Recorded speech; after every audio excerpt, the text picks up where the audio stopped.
di Magister Manajemen di UI. Oh, berarti ini satu alma mater sama Ibu Yayu ini.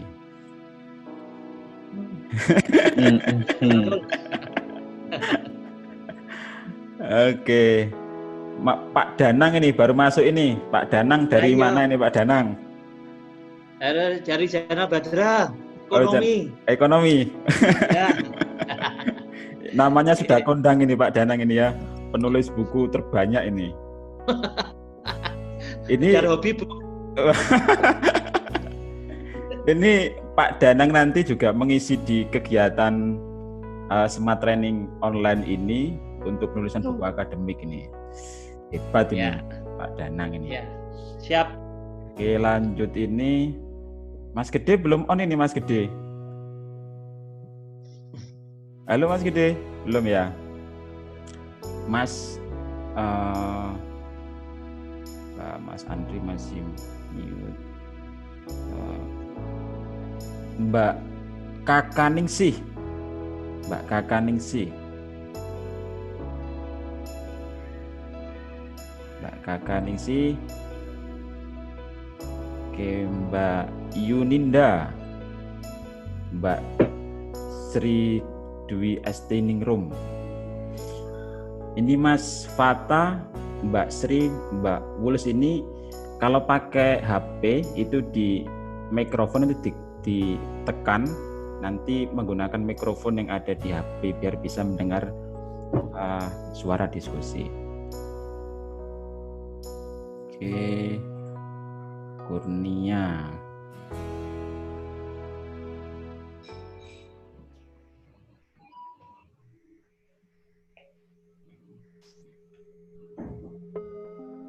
Mbak Kurnia ini selamat datang, sudah masuk. Kemudian Mbak Ana juga sudah masuk.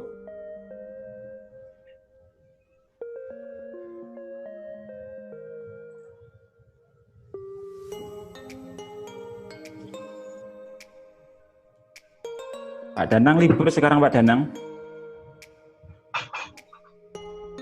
Libur Pak. Baru kemarin di kampus. Tilek-tilek kampus.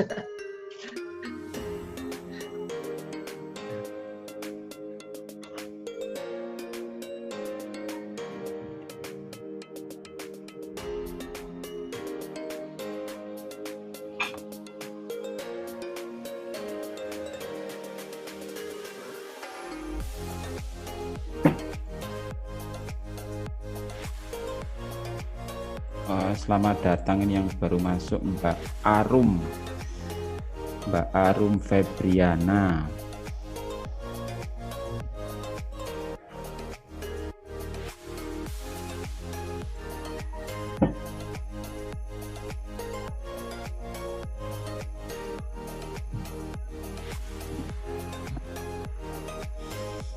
Oke, sembari nunggu teman-teman yang lain,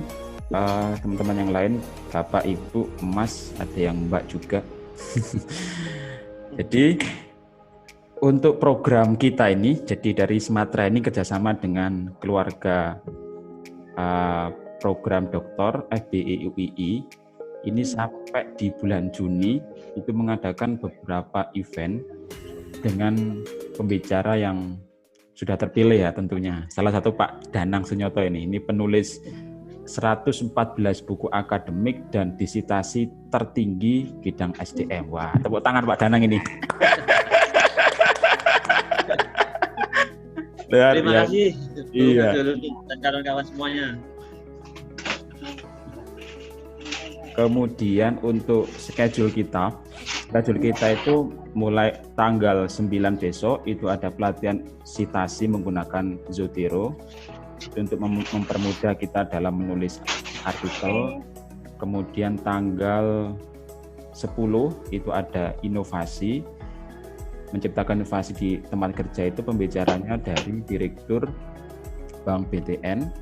Kemudian ada tanggal 12 itu penanganan COVID, perspektifnya dari seniman. Ini salah satu pembawa acara di Jogja TV, kemudian seniman juga. Kemudian tanggal 13 ini bikin buku jurus magic, bikin buku ini nanti disampaikan Pak Danang. Kemudian tanggal 15 ini pelatihan marketplace, optimasi marketplace. Ini yang nanti jadi pembicara Direktur The Queen, itu mengelola 2 brand juga sama Quality Hijab.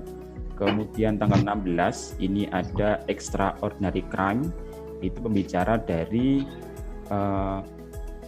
Kementerian Keuangan, itu Pak Adi, itu juga sekarang kuliah di UII. Kemudian tanggal 18 tanggal 18 itu ada moral hazard, itu pembicaranya belum suaranya. Sudah masuk Pak Gianto, tinggal videonya Pak Gi. Gimana? Sudah masuk, tinggal videonya dinyalakan Pak Gi. Ya, iya. Oke, saya lanjut. Tanggal 21 itu ada cara cepat mencari artikel dengan Boolean logic atau dengan advanced search. Itu pengalaman dalam melakukan penelitian systematic review. Kemudian ada 2 lagi, ini belum masuk di list. Pembicaranya itu sudah melintang buana internasional.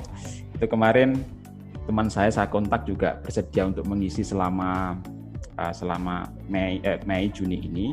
Kemudian ada satu lagi kuliah S3 UI juga, itu mengenai manajemen engineering, itu bagus dikaitkan dengan manajemen. Oke, ini sudah pukul 8.52. Bapak Ibu, beberapa aturan yang ada di kelas kita biar lebih efektif.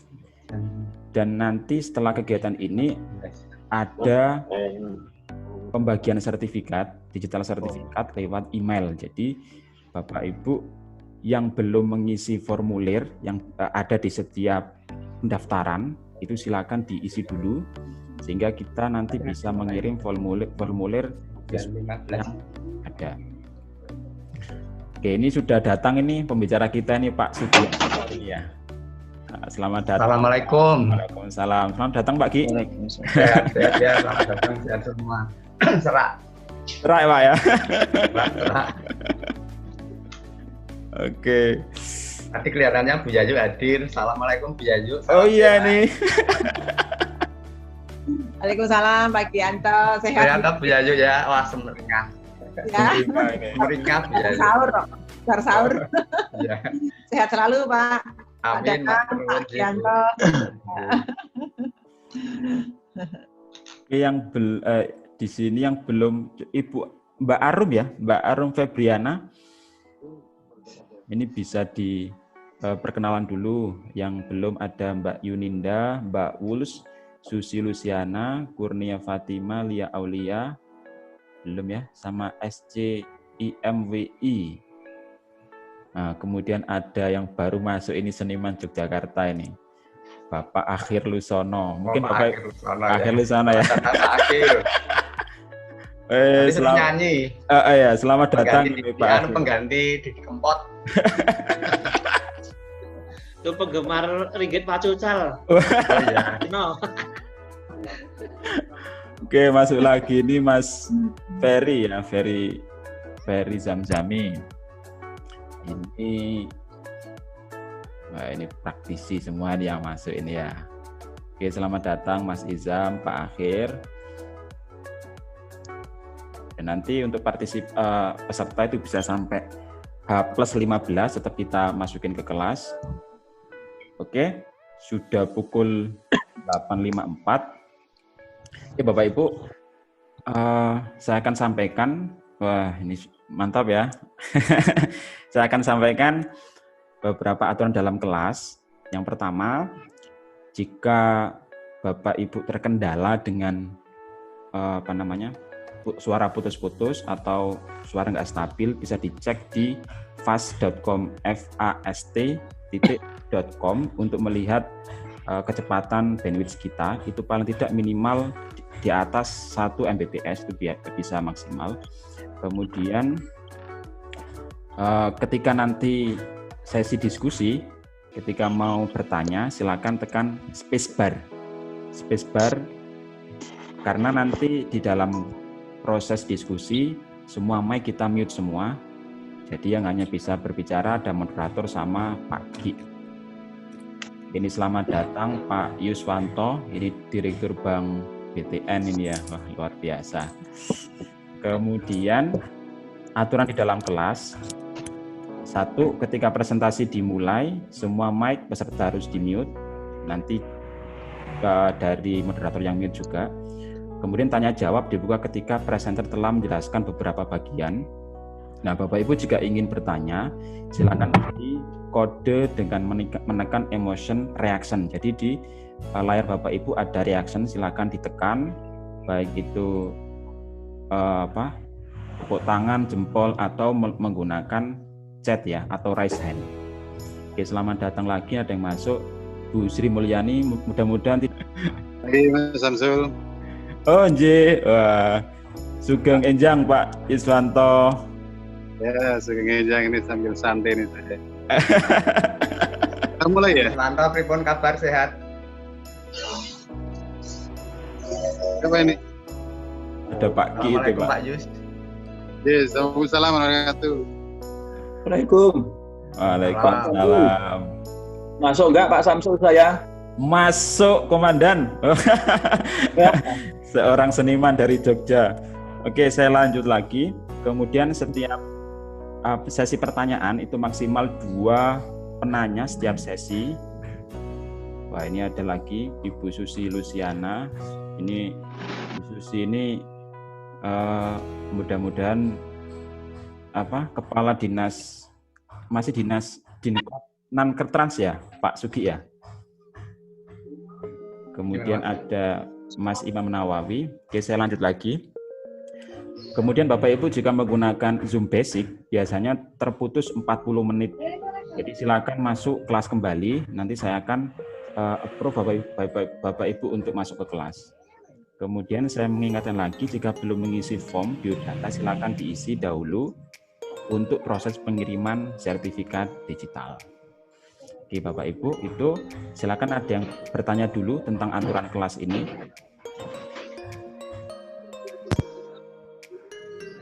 Kalau nggak ada, kita mulai ya. Kita mulai, saya akan membacakan sedikit profil dari Pak Sugianto. Sebelumnya mohon maaf saya mute semua ya.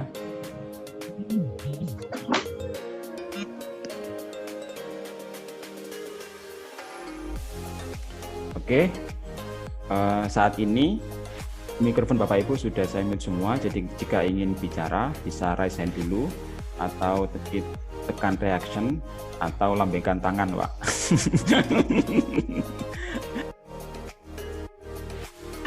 Oke, saya akan membacakan profil nih dari dari prater kita yang luar biasa sekali. Ini sudah masuk lagi Mas Hasna Zulfa. Oke, terima kasih Mas Hasna Zulfa.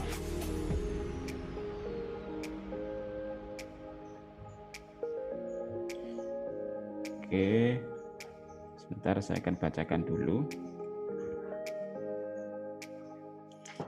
Oke, pemateri kita hari ini nama keren beliau biasanya Pak Ki ya. Pak Ki. Nama lengkapnya Dr. Sugianto SOS MM. Kemudian beliau saat ini dosen di APMD Yogyakarta. Kemudian seorang trainer baik nasional maupun internasional Pak lagi ya. Karena kemarin sudah sampai ke Timur Leste juga. Kemudian beliau konsultan Dinas Koperasi UKM Tenaga Kerja dan Transmigrasi Kota Yogyakarta. Kemudian praktisi bidang sosial, manajemen pariwisata, dan memiliki beberapa bisnis. Dan yang belum sempat tertulis di pamflet ini, beliau sebagai mentor HBC ya, Home Business Camp itu anak-anak muda di bawah umur 30 tahun, beliau yang mengelola semua, memanage agar jadi pengusaha yang hebat. Wah. Dan judul ini ramuan rahasia omset naik saat COVID-19 spesial UKM karena beliau telah meneliti saat COVID ini meneliti para pelaku usaha agar bisa bertahan. Nah, itu yang akan dibagikan ke kita semua. Apa saja hasil penelitian itu yang dapat kita aplikasikan dalam bisnis kita maupun dalam proses pembelajaran kita kepada mahasiswa kita agar selalu up to date gitu Pak Ki ya. Eksis berlanjut. Oke, silakan Pak Ki untuk memulai presentasinya. Jadi nanti untuk sistem presentasinya Pak Ki bisa menjelaskan beberapa slide, kemudian langsung ada sesi tanya jawab, menjelaskan lagi, ada sesi tanya jawab lagi dan seterusnya. Silakan Pak Ki. Baik, Bismillahirrahmanirrahim. Assalamualaikum warahmatullahi wabarakatuh. Waalaikumsalam warahmatullahi wabarakatuh. Salam sehat untuk kita semua. Alhamdulillah pada pagi hari ini kita bisa beraktivitas di tanggal merah untuk kegiatan akademik, baik untuk kita sebagai kaum akademisi maupun teman-teman di pelaku usaha. Selamat datang di grup sharing pengetahuan pada pagi hari ini. Saya sebenarnya kemarin melakukan penelitian yang berjudul Positif COVID-19 bagi UMKM, khususnya di kota Yogyakarta. Lalu judul itu sama Mas Samsul sebagai moderator diubah untuk ditayangkan supaya menarik katanya. Jadi ini diubah sama moderatornya. Jadi penelitian saya itu tentang dampak positif bagi COVID. Nah, data yang ada di media pada saat ini muncul beberapa hal yang orang kebanyakan khawatir terhadap COVID, tetapi ternyata saya melihat ada beberapa pelaku UMKM yang memandang positif. Jadi sejak pemerintah Republik Indonesia melalui Presiden Pak Jokowi mengeluarkan beberapa kebijakan karena COVID sudah masuk di Indonesia, data yang saya tayangkan itu dari 2 Maret 2020 sampai pada hari ini, bahwa kemarin tanggal 6 Mei itu ada kasus COVID di Indonesia yang meninggal sampai 895, kemudian yang sembuh 2.317 dan seterusnya. Itu data. Nah, dari data itu COVID ternyata membuat kemacetan berbagai pola kehidupan masyarakat, baik akademik, ekonomi, apapun semuanya mengalami kemacetan, dalam arti bukan macet total, tapi kegiatan dipindahkan dengan metode yang lain, harus bekerja di rumah dan seterusnya. Sehingga pemerintah membuat kebijakan tentang PSBB, menjaga jarak sosial, dan seterusnya, sehingga beribadah, bekerja di rumah, dan sebagainya. Nah, maka kebijakan itu akhirnya pemerintah mengeluarkan relokasi anggaran dan memfokuskan anggaran untuk bidang kesehatan, social safety, dan untuk insentifnya bagi UMKM. Nah, selanjutnya dari kebijakan itu melalui Kementerian Ekonomi, melalui Menteri Koperasi, membuka aduan UMKM terhadap masalah-masalah yang dihadapi. Dari situ aduan yang cukup banyak, maka Kementerian Koperasi membuat beberapa kebijakan, ada 4 hal, diantaranya adalah restrukturisasi kredit untuk menggerakkan ekonomi lingkungan, tetangga, dan keluarga, lalu memasukkan pelaku usaha mikro ke program kerja akibat dampak COVID, lalu bantuan langsung tunai, dan pelaksanaan pajak untuk UMKM dilakukan relaksasi. Nah, di situ kemarin dari salah satu peneliti dari UI Jakarta juga sudah beberapa menyebutkan dampak COVID supaya UMKM itu eksis, perlu pemerintah memberikan akses UMKM itu bisa melakukan pemasaran secara global. Penelitian saya di Kota Jogja, maka ini saya sampaikan beberapa hal. Sebelum saya bicara tentang Kota Jogja, ini kondisi UMKM yang mengadu ke data di nasional, ada 75% UMKM penjualannya menurun, 50% itu ada yang bertahan, tapi dia mengatakan hanya bertahan 1 bulan, 67% perlu akses dana darurat, sehingga ada luncuran bagaimana mengajukan bantuan dan seterusnya, 60% bagaimana membuat kebijakan, dan 13% belajar untuk membuat solusi. Ini data yang ada. Lalu UMKM seperti apa yang dia bisa bertahan dan dia bisa menilai bahwa COVID ini adalah dipandang positif. Sehingga UMKM yang tadi memandang positif, dia melakukan hal pertama adalah putar otak. Cara berpikir kebiasaan diubah. Sehingga yang dilakukan adalah satu, perbaikan produk, perbaikan layanan, membuat konten iklan dengan prioritas pelayanan yang terbaik, bahkan antar dan seterusnya, lalu selalu memonitor dan mengevaluasi perjalanan bisnisnya, memanfaatkan teknologi secara optimal, karena kemarin banyak UMKM yang masih jualan secara pola tradisional, harus bertatap muka, sekarang tidak harus, lalu mempersiapkan bisnis untuk lebih berkembang, dan mengikuti gelombang apa yang terjadi kita ikuti dengan penyelesaian diri supaya bisnisnya jalan. Nah, itu beberapa hal. Lalu perlu ada integritas dan komitmen dari para pelaku usaha itu sendiri. Sebelum saya bicara di sini, akan saya berikan dulu informasi di bawah. Saya meneliti tentang UMKM di Kota Jogja. Jadi di Kota Jogja itu sampai data tahun 2019 itu ada sekitar 24.000 pelaku usaha dengan berbagai macam jenis usaha. Tetapi di Kota Jogja itu pelaku UMKM yang dibina oleh Dinas Koperasi UKM Tenaga Kerja dan Transmigrasi itu dibuatkan wadah yang beda dengan daerah-daerah lain.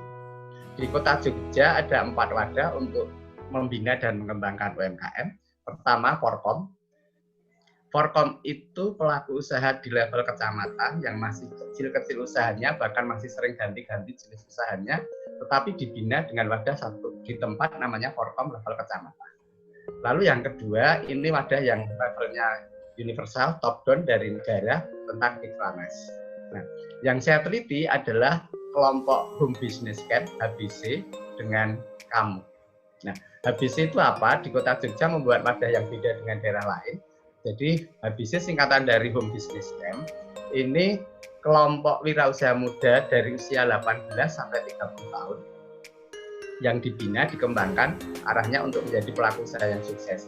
Cita-cita luhur dari pemerintah Kota Jogja adalah di tahun 2050 kalau orang Jogja kaya, mestinya asli penduduk Jogja yang lahir dari HBC. Itu cita-cita. Lalu yang kedua, ada wadah lagi namanya Kamu. Kamu itu singkatan dari Karang Mitra Usaha. Karang Mitra Usaha ini kelompok pelaku usaha yang usianya minimal 30 tahun, maksimal tidak terbatas. Jadi ada yang 30 tahun, ada yang 70 tahun, dan seterusnya. Baik yang HBC maupun yang Forkom di Dinas Koperasi UKM Tenaga Kerja Kota Yogyakarta itu hanya mengembangkan 4 jenis usaha. Pertama adalah bidang fashion, kedua kuliner dan olahan makanan, ketiga handicraft, yang keempat jasa. Sebenarnya pelaku usaha UMKM di Kota Jogja di luar dari 4 ini banyak, tetapi karena ketugasan Dinas Koperasi UKM Tenaga Kerja itu di bidang yang 4 hal ini. Karena kalau seperti yang bisnis ternak, pertanian dan sebagainya dilayani, nanti akan konflik dengan dinas yang lain. Jadi kenapa hanya 4 jenis usaha itu? Lalu dari pelaku usaha yang saya lakukan penelitian, saya melakukan penelitian baik ada yang tatap muka apabila sempat karena situasi, tetapi kecenderungan cuma lewat web. Dia mengatakan apakah di masa COVID ini dia masih bisa eksis? Ternyata mereka bisa eksis. Nah, apa yang membuat mereka eksis? Ini yang menarik kita cari. Jadi ternyata apa yang membuat mereka itu eksis?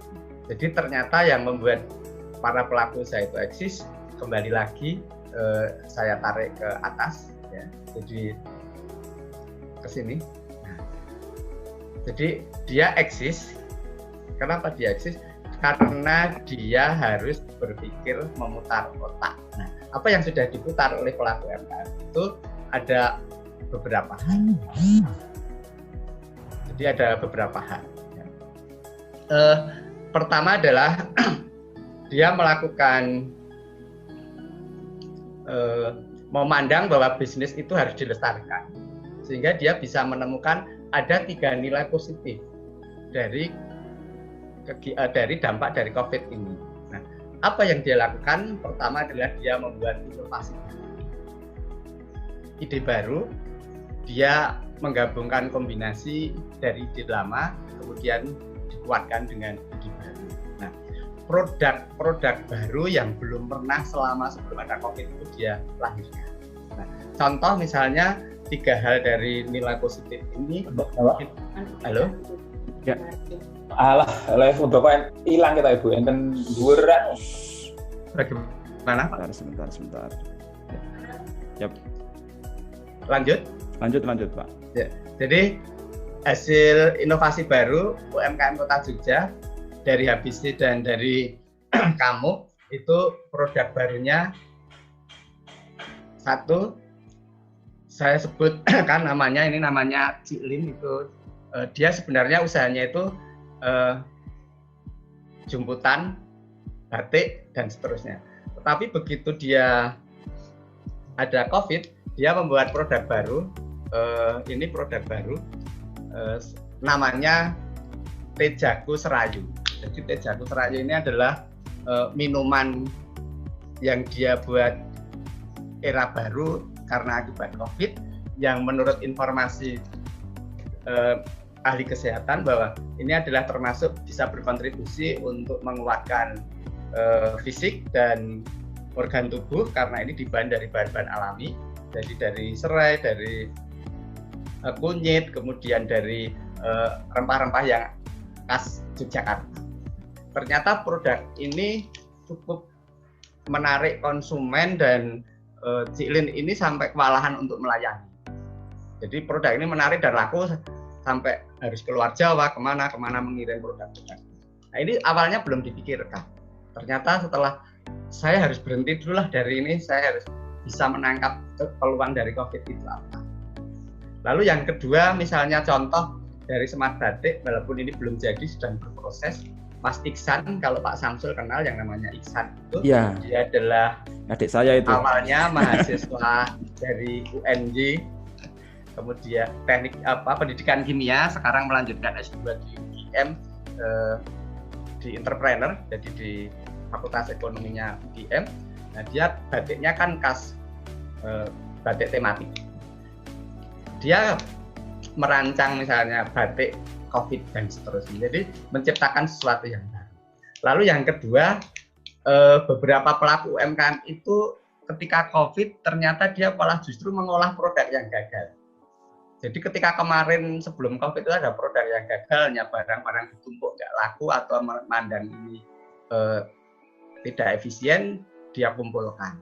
Nah setelah itu pada saat COVID malah justru dia ulang dikerjakan dengan cara yang lebih baik, dengan menarik pasar yang berbeda, ternyata hasilnya malah lebih bagus. Dan ini malah nilai jualnya lebih tinggi daripada sebelumnya.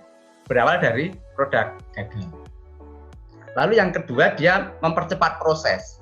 Misalnya kalau di dalam handicraft maupun di batik ataupun di shibori dan sejenisnya itu banyak menggunakan tangan. Beberapa hal selama COVID karena banyak permintaan dia ubah dengan mempercepat proses. Jadi dari handmade misalnya titik-titik itu buahnya dengan tangan, sekarang dipakai dengan mesin ontel dan sebagainya. Ini beberapa inovasi yang dia lakukan. Lalu yang kedua, pelaku UMKM itu mengembangkan kreativitasnya. Jadi kreativitas itu kan sesungguhnya naluri yang sudah ada di dalam organ kita yang diberi oleh Allah, tetapi kreativitas itu akan muncul ketika ada rangsangan atau ada peristiwa. Nah, COVID-19 ini sebagai sebuah peristiwa ataupun rangsangan dan akhirnya bisa memancing beberapa pelaku UMKM untuk supaya bisa bertahan. 80% pelaku UMKM di Jogja yang awalnya penjualannya belum menggunakan online, saat ini hampir semuanya pindah ke online. Berarti kalau tidak ada COVID masih belum banyak yang online, tapi begitu ada COVID banyak yang manfaatkan dengan online. Kemudian yang kedua, kreativitasnya adalah banyak yang memanfaatkan barang-barang sampah menurut pelaku UMKM, seperti kalau tadi saya sebutkan produk-produk yang berkaitan dengan kain, dengan modiste atau tailor atau apapun, mereka saat ini melakukan proses kain-kain perca menjadi produk baru, yaitu APD seperti masker dan sejenisnya, termasuk membuat baju dari kain-kain itu banyak dilakukan oleh pelaku UMKM, misalnya dari Mbak Nungki, Pak Samsul tahu Mbak Nungki yang batik kota gede, batik tulis, sehingga maskernya juga masker batik tulis itu. Lalu banyak dilakukan oleh pelaku usaha. Ternyata dari sebagian produk itu tidak hanya dikomersialkan, juga dibagikan kepada pihak-pihak yang membutuhkan. Nah, ini kreativitas. Lalu contoh lagi kreativitas yang dilakukan oleh ketuanya kamu, Pak Samsul, Mas saya lupa ada namanya, Mas Hafid, yang produknya Jet Salad itu ketika COVID ini berlangsung, dia produknya menjadi naik berapa kali, bisa 100% gitu. Jadi karena salad juga makanan sehat, dia menjadi laris, ditambahi setiap beli salad bonusnya 1 masker. Sehingga dengan kreativitas menjual dengan plus memberikan bonus, yang bonusnya itu ada hubungannya dengan kondisi COVID, itu salah satu contoh saja, ternyata itu berpengaruh terhadap penjualan dari sehari-hari sebelum COVID, sehingga sekarang semakin meningkat penjualan. Dan beberapa hal melakukan penambahan produk-produk yang baru. Nah, yang ketiga, temuan dari selain inovasi, kreativitas, ternyata ini kaitannya dengan manajemen UMKM, manajemen pelaku usaha. Beberapa UMKM di Jogja, begitu ada COVID, itu sadar diri, melakukan evaluasi diri, merefleksi diri. Nah, dia belajar atau melakukan aktivitas, mengelola emosi, mengelola perasaan mereka itu, perasaan dan emosi ketika dia menjalankan bisnisnya. Nah, sehingga dia melakukan evaluasi apa yang selama ini dia lakukan, kemudian mana-mana yang harus diperbaiki, dan seterusnya. Dari evaluasi ini ternyata beberapa pelaku usaha itu bisa menemukan banyak hal. Satu, dia mengevaluasi dari hulu ke hilirnya. Ternyata proses bisnis itu ada yang harus diefisienkan biayanya, ada yang diefisienkan waktunya, ada yang diefisienkan pemasarannya, dan ada yang diefisienkan pengadaan bahan bakunya. Nah, ini beberapa hal yang dilakukan. Pak Ki, mohon maaf. Ya. Halo, Pak. Ya, Pak Ki, sebelum kita masuk ke efisiensi lah, ini kita langsung buka pertanyaan ya, Pak Ki. Ya. Jadi yang menarik sekali, jadi untuk menghadapi COVID ini, yang pertama kita harus membuat produk baru. Nah, itu kan cara buatnya seperti apa, ide-ide yang didapatkan itu apa, kemudian menjadikan bagaimana caranya. Ya, nanti bisa ditanyakan teman-teman, saya mengulas sebentar Pak Ki ya. Kemudian menjadikan sebuah problem jadi sebuah peluang, kemudian mengelola produk yang gagal, mempercepat proses produksi dari 1 hari mungkin 50 jadi 100, kemudian memaksimalkan marketing online dan mengejar pasar lain. Jadi saya lempar ke teman-teman ya Pak Ki ya. Jadi ya, jika ada pertanyaan silakan untuk menekan reaction atau raise hand, melambaikan tangan. Oke, silakan yang pertama Pak Akhir Lusono atau ada lagi. Dalam satu sesi ini 2 penanya silakan. 2 penanya. Oke, sebelumnya saya sapa juga teman-teman yang baru masuk, selamat datang. Terima kasih menyempatkan waktu libur ini untuk bisa berdiskusi bersama Pak Dr. Sugianto ini ya. Ada lagi selain Pak Ki, silakan. Bisa melalui chat atau raise hand atau menggunakan reaction untuk menunjukkan bahwa Bapak Ibu mau bertanya. Silakan. Ya, terima kasih. Oke, silakan Pak Akhir dulu. Ya, Assalamualaikum warahmatullahi wabarakatuh. Waalaikumsalam warahmatullahi wabarakatuh. Semoga sehat semuanya. Yang Amin. ini Pak Gi, saya mau bertanya Pak Dr. Gianto tentang kesadaran warga masyarakat Kota Yogyakarta, khususnya para pelaku UMKM setelah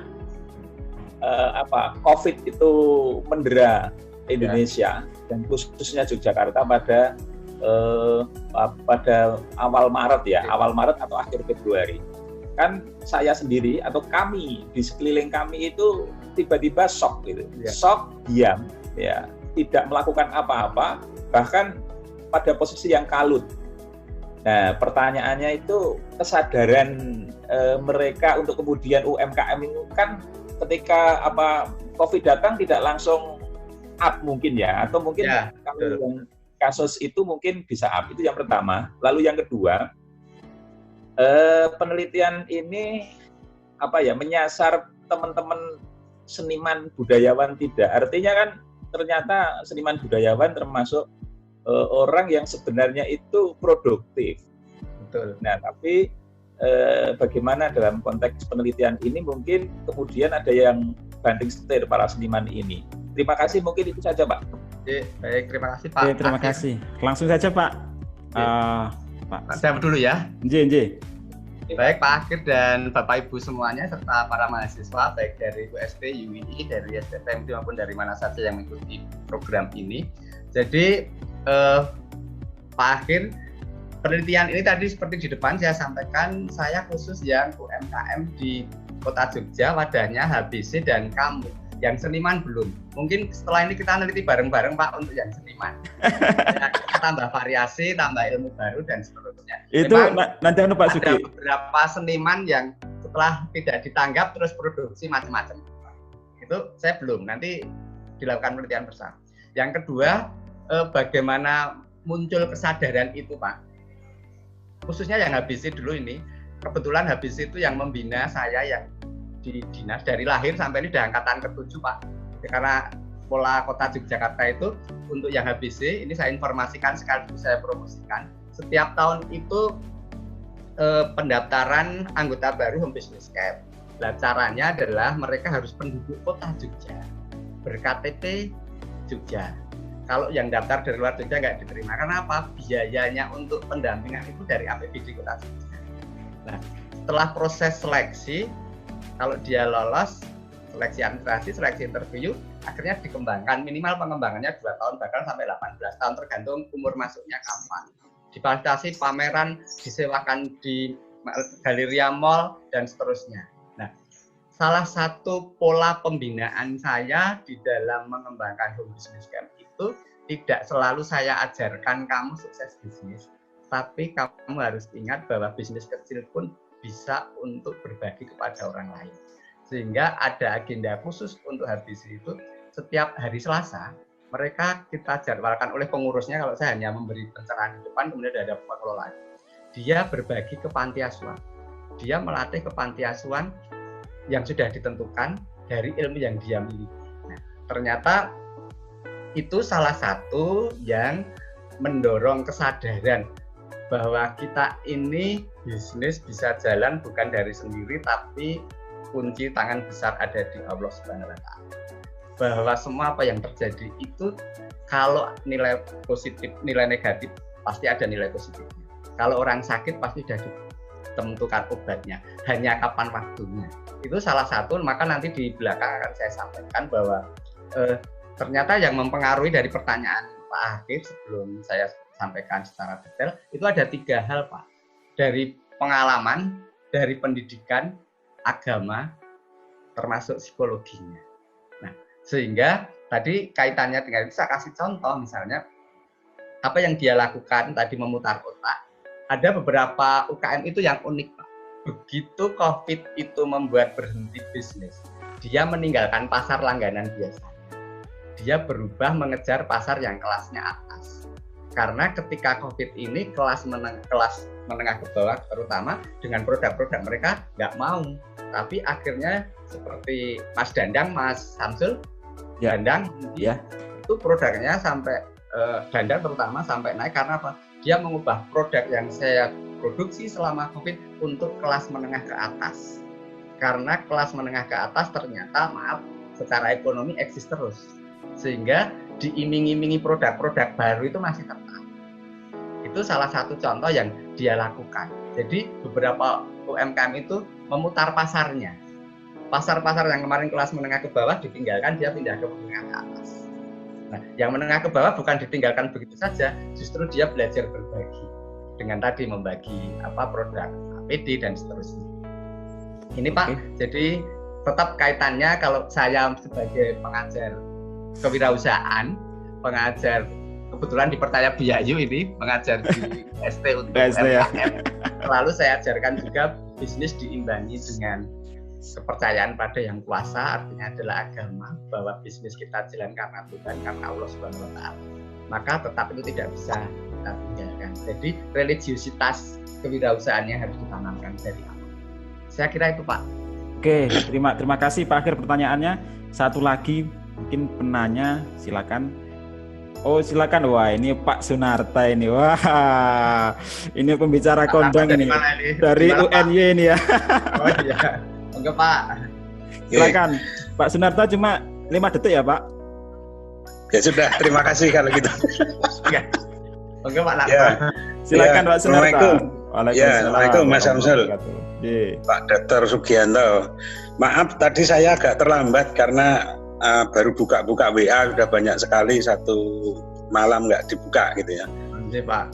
Gini Pak G, situasi sekarang ini kan orang sedang membutuhkan sembako ya, semua itu yang di Uber kan bahan makanan karena untuk kebutuhan dasar dengan situasi yang seperti ini. Tapi ini sebuah anomali kalau Bapak melakukan penelitian yang ternyata UMKM sekarang malah justru sepertinya COVID itu menjadi sebuah milestone untuk milestone batu loncatan yang sebelumnya bisnisnya itu bisnis konvensional gitu ya, angkringan, kemudian yang masih tradisional. Ternyata tadi kok saya dengar ada yang sudah menggunakan online karena memang dipaksa oleh situasi. Ya. Mengenai produk, kalau tadi kan mengenai proses dan teknik penjualannya. Sekarang produknya.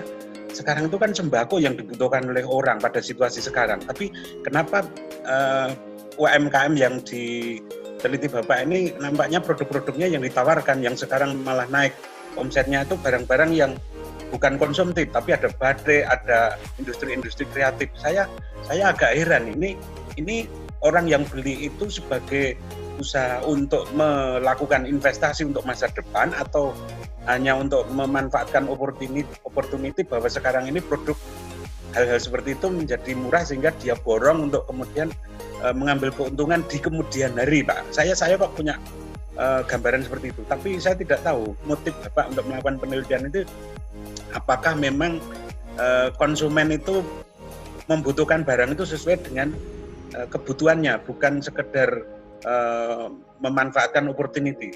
Mungkin itu dulu Pak. Terima kasih. Baik Pak Narto. Terima kasih Pak Sunarta ya. Wah ini akademis banget ini Pak. Makro mikro masuk semua ini. Yo itu lah gitu. Siap. Satu dan Bapak Ibu yang lain. Jadi yang ditanyakan Pak Narto bahwa petanya UMKM di Jogja begini Pak Narto. UMKM yang tadi memutar balik usahanya itu juga masih berputar ke yang Bapak sampaikan tentang sembako. Tetapi, nah ini ada tetapinya Pak. Memang saat ini yang dibutuhkan itu untuk sembako. Tetapi sembako itu kan tidak full semuanya sembako. Yang ribut dengan sembako itu kelas menengah ke bawah. Dan cenderung pada kelas bawah. Tapi untuk kelas ke atas itu tidak pernah heboh dengan sembako Pak. Ya. Sehingga tetap dia itu dengan kehidupan sehari-harinya beli produk-produk yang cukup baik. Entah tadi pertanyaan Pak Narto itu produk yang dibeli itu akan dijual lagi, dia mungkin dikumpulkan atau apa, ini yang belum harus dilakukan penelitian lanjut. Jadi ada 2 PR, penelitian dengan Pak Akhir untuk neliti seniman, nanti neliti sama Pak Narto adalah neliti yang beli produk-produk dari UMKM yang barangnya kelas atas. Ya. Nah itu belum saya lakukan secara detail karena kemarin yang saya lakukan adalah saya tanya bagaimana kondisi COVID ini bagi Anda pelaku UMKM yang dibina oleh Dinas Koperasi UMKM Indonesia. ternyata dari sekian itu yang memberikan jawaban positif cukup banyak, sehingga ini sudah kami buat laporannya Pak, dan insya Allah terbit di jurnal internasional sebentar lagi Pak. Alhamdulillah. Saya melihatnya kok dia masih bisa bicara positif.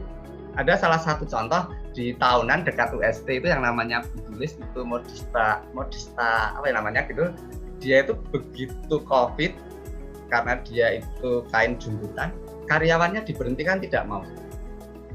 Nah dia pinter, udah Pak, saya manfaatkan apa? Saya sekarang memproduksi barang-barang baru.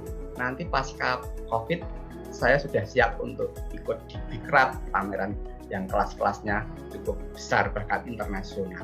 Jadi aktivitasnya UMKM itu macam-macam. Tetapi memang ada kecenderungan UMKM yang belum stabil, yang katakanlah masih mikro, itu kalau dia mutar otak tetap geraknya itu banyak gerak untuk pemenuhan kebutuhan pokok sehari-hari. Tapi UKM yang tadi jasa, termasuk tadi jasa belum saya ceritakan, jasa misalnya jasa konsultasi psikolog. Nah, dia malah justru agak laris karena banyak orang-orang yang konsultasi. Walaupun konsultasinya lewat online. Nah, ini ada di namanya Mas Ayud ya, ini ada di daerah Minggiran. Dia juga dengan adanya COVID ternyata saya mengalihkan Pak konsultasinya lewat online, juga banyak yang konsultasi. Jadi memang mutar otak Pak, harus benar-benar kreatif.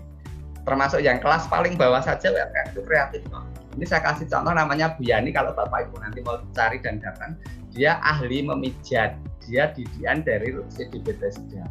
Begitu COVID kan nggak boleh, pijatnya nggak buka, siapa yang mau disentuh-sentuh. Sekarang dia produksinya adalah apa yang berhubungan dengan kesehatan. Minyak yang untuk mijat, tahu susu, dan sebagainya. Ternyata itu juga pesanannya cukup banyak. Kalau saya lihat di WA grup mereka itu, wah orderannya cukup banyak juga. Jadi itu Pak jawaban. Terima kasih. Hasil lapangan ini Pak, hasil lapangan karena saya nggak bisa mengarang. Terima kasih. Itu ya.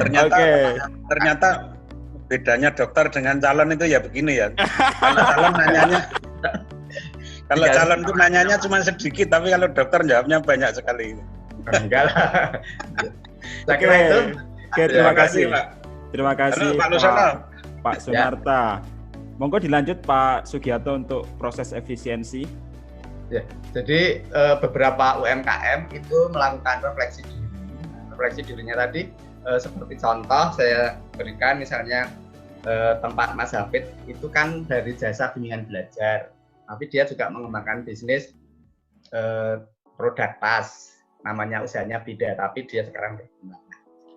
Dia melakukan evaluasi diri, ternyata dia menyampaikan bisnis apapun, sekecil apapun itu harus dilakukan evaluasi. Ternyata titik-titik atau fokus-fokus yang dievaluasi itu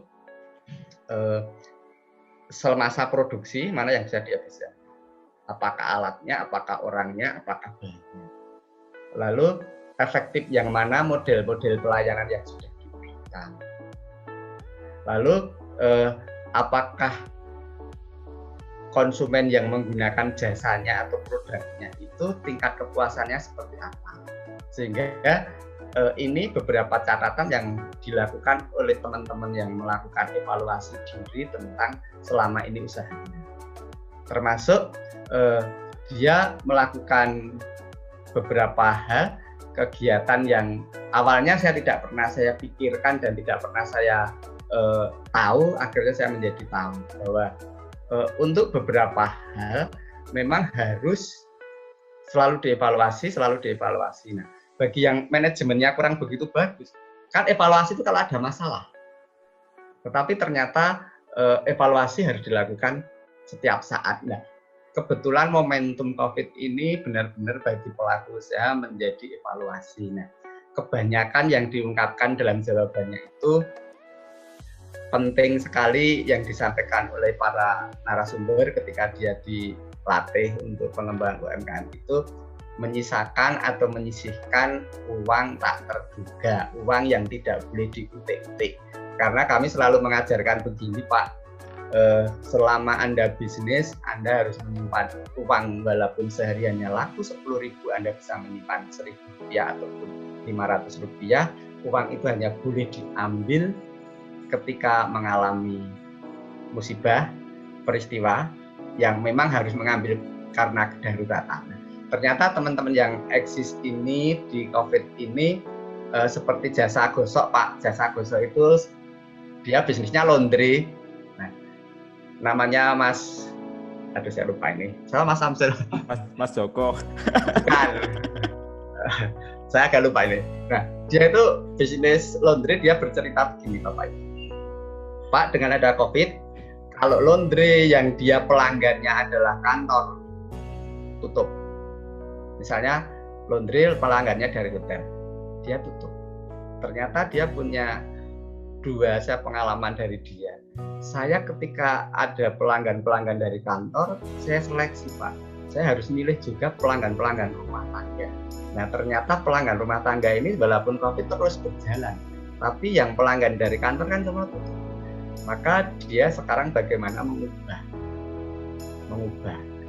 Jadi itu pengalaman kecil. Jadi yang saya sampaikan hari ini itu sebenarnya pengalaman-pengalaman kecil dari para pelaku usaha benar yang dia tangani sehari-hari. Lalu dia efisiensi tenaga kerja. Begitu COVID, ada beberapa UMKM yang harusnya dikerjakan oleh pegawainya, dikerjakan oleh keluarga.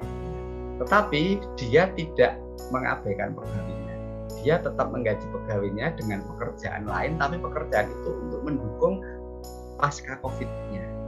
Tadi seperti kasih contoh di tempatnya Modista itu, pegawai nggak datang nggak apa-apa, tapi kamu bekerja di rumah. Sehingga tetap dia eksis, penghasilannya ada. Sehingga pelaku usaha yang model seperti itu, insya Allah setelah pasca COVID dia akan eksis. Jadi ada bervariasi Mas Samsul yang dilakukan dalam refleksi diri itu menjadi macam-macam. Begitu? Ada masukan lagi dulu? Oke, silakan. Ada pertanyaan lagi terkait efisiensi. Jadi evaluasi efisiensi tidak ketika ada problem, tapi di setiap saat pun ya. Iya, karena efisiensi ada hubungannya dengan kesehatan kerja dan lingkungan kerja. Oke, silakan. Ada pertanyaan? Ini atau Mbak Mas Imam atau Mbak Kurnia Fatima? Silakan kalau ada. Atau Bu Yayu? Enggak. Monggo Bu. Bu Yayu, silakan Ibu Yayu. Enggak ya? Oke. Sebentar.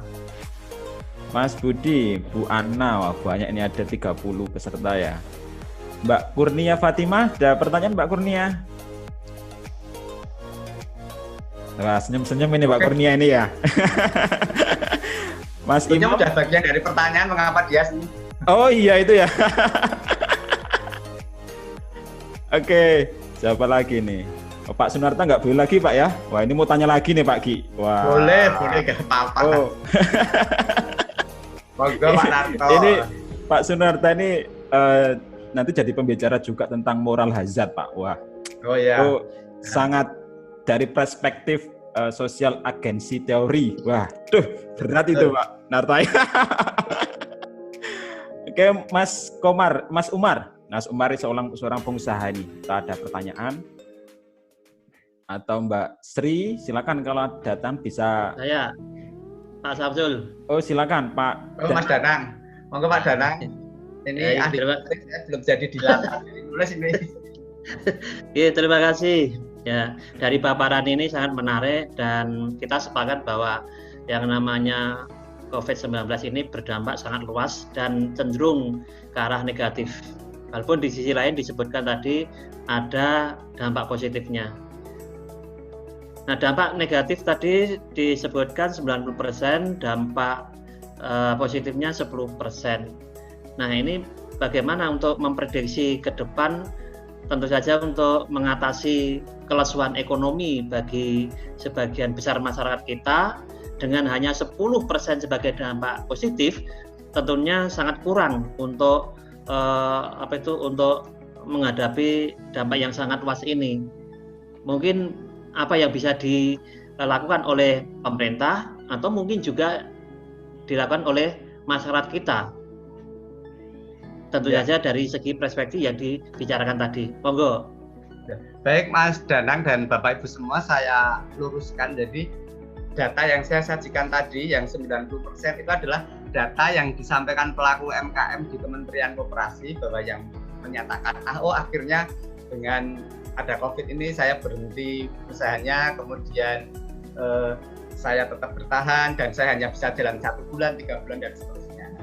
Yang saya teliti di Jogja itu yang menyatakan positif kalau di persentase itu lebih dari 15%. Ya. Nah, tetapi saya juga sudah berpikir bagaimana ke depan antara yang positif dengan yang negatif untuk ke depannya. Nah, kita menggunakan teorinya Pak Narto nanti yang besok mau dijelaskan minggu depan, ya Pak Narto ya, supaya tidak terjadi hasad gitu, supaya moralnya baik-baik. Maka selalu saya ajarkan bahwa semua penyakit bukan saya ajarkan. Saya dapat informasi atau pengetahuan membaca dari pengalaman di kemasyarakatan, hidup berumah tangga dan sebagainya. Ada beberapa penyakit itu yang bisa menularkan, banyak yang bisa menularkan. Termasuk yang positif ini kan baik, nanti harus ditularkan. Jadi ke depannya kita sebagai akademisi, sebagai pendamping UMKM harus membuat konsep bagaimana menularkan. Maka sudah kita programkan khususnya untuk anggota HBC, kamu dan sebagainya di Kota Jogja itu. Kemarin kita ada diskusi dengan dinas bahwa pasca COVID pelatihan-pelatihan apa untuk UMKM supaya kuat. Nah, itu salah satu yang ingin dilakukan. Nah, jawaban ataupun bentuk pelatihannya nanti harus berubah dari yang sudah diberikan sebelum masa COVID. Kalau sebelum masa COVID, kecenderungan pelatihan UMKM banyak yang memberikan bagaimana mengelola keuangan, bagaimana pemasaran, bagaimana memproduksi dan sebagainya. Itu masih kita berikan, tapi nanti porsinya itu jadi berubah. Itu porsinya jadi kecil. Nah, nanti yang akan dibesarkan adalah pelatihan ke depan pasca COVID, terutama bagi yang merasa dirinya hancur. Kita pada psikologi kewirausahaan. Jadi yang harus kita ubah adalah jiwanya. Jadi nanti kita akan memberi penguatan kepada aspek psikologi. Nah, oleh karena itu, kalau aspek psikologinya kuat, insya Allah tingkat kegoyangannya tidak selemah ketika tiang listrik kesambut petir. Artinya apa? Artinya bahwa dia punya pegangan yang kuat, pedoman yang kuat karena kaitannya dengan keimanan. Jadi kita sudah menyiapkan ke depan untuk UMKM khususnya di Kota Jogja pasca COVID, pelatihannya banyak pada psikologi kewirausahaan. Itu Pak Danang dan teman-teman. Jadi arahnya ke sana karena yang diperbaiki jiwanya. Nanti kalau jiwanya sudah kuat, insya Allah bisnisnya kuat. Kalau materinya kuat, jiwanya nggak kuat, banyak yang rusak. Oleh karena itu arahnya pada psikologi kewirausahaan. Oke, terima kasih Pak Ki. Wah, luar biasa nih. Ini nanti penjelasan ini secara teknis ada marketing online, itu nanti juga ada Pak Ki. Itu di tanggal 15. Jadi pembicaranya nanti seorang pengusaha yang sekarang fokus 90% menggunakan marketplace. Jadi teknis praktek langsung mengoptimalisasi penggunaan marketplace. Dan omsetnya luar biasa Pak Ki. Ternyata kemarin saya konfirmasi omsetnya untuk 3 bulan sebelum COVID ini sampai sekarang itu masih sama Pak Ki. Jadi itu bagaimana optimasi itu nanti tanggal 15. Oke, kemudian nanti juga ini ya. Kemudian nanti terkait pelatihan psikologi itu juga kita ada trainer juga Pak Ki. Trainer juga clue-nya dari APMD Pak Ki. Dari APMD nanti ikut Pak Narto ya. Dari APMD itu seorang psikolog. Nah, nanti itu baru kita proses untuk pembuatan katalog dan di list pelatihan kita itu belum ada dan akan kita tambahkan. Oke, Pak Ki, ada lagi? Materi sudah bisa dilanjut, Pak Ki? Boleh. Boleh, silakan Pak Ki. Atau ada pertanyaan lagi? Mungkin saya buka satu lagi. Monggo. Silakan. Ini ada, coba saya, ada banyak, ini ada 30 ya, 30 peserta. Ada Mas Budi, Idayu, ada lagi nih Mbak Yosi, Krismonita nih baru masuk ini. Mas Fata, Mbak Yuninda Wuls, Mas Ferry Hasna, ada Sri Dwi, ada lagi nih Sri Mulyani, Menteri Ekonomi itu Pak.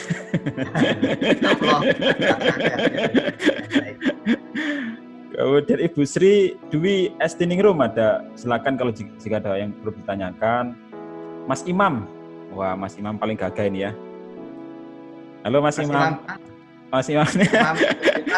Atau Mas Gede, nah ini Mas Gede ini saya kenal ini pengusaha di bidang konveksi. Ada yang tanyakan ini menurun atau menaik ini ya. Atau Mbak Christine Primasari nih, ini yang kalau ada undiannya mesti menang ini Bu Christine ini, karena masuk pertama kali Pak. Oh ya, dapat tanduk. Iya.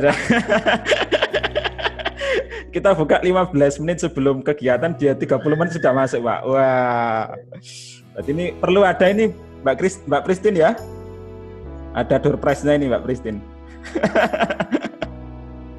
Oke, atau Mas Umar, Ibu Kakaningsi, ada pertanyaan? Oke, kalau tidak ada kita lanjut dulu. Pak Ki, silakan Pak Ki untuk melanjutkan. Baik, jadi ini kalau nanti Bapak Ibu mau melakukan cek atau mau membeli, jadi beberapa pelaku UMKM yang memberikan data kepada saya, diantaranya bidang kuliner itu Gedokku.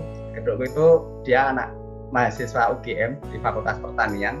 Dia jual gedokku namanya, tapi itu bentuknya kemasan makanan ringan seperti jiki gitu ya, dan masuk di pasar-pasar modern. Lalu ya salad itu yang ketuanya dari kamu.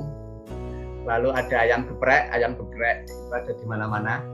Lalu angkringan Jogja itu beberapa yang Roseli Pari juga seperti itu.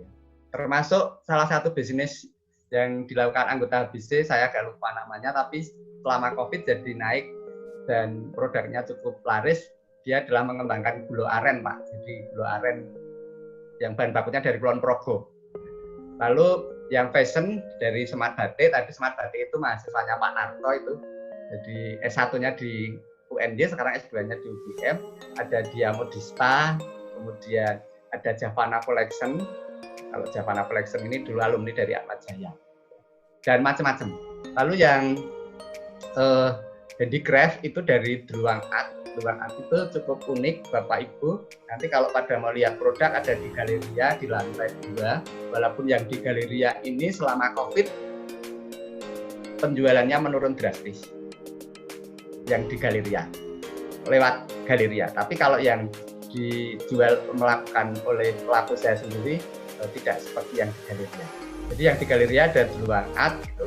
Kemudian ada produknya Mas Dandang itu apa, Inferno Combo itu tentang tas, lalu Debbie Letter ya, lalu Wisudaku itu juga mahasiswa UNJ kan sudah pada lulus itu.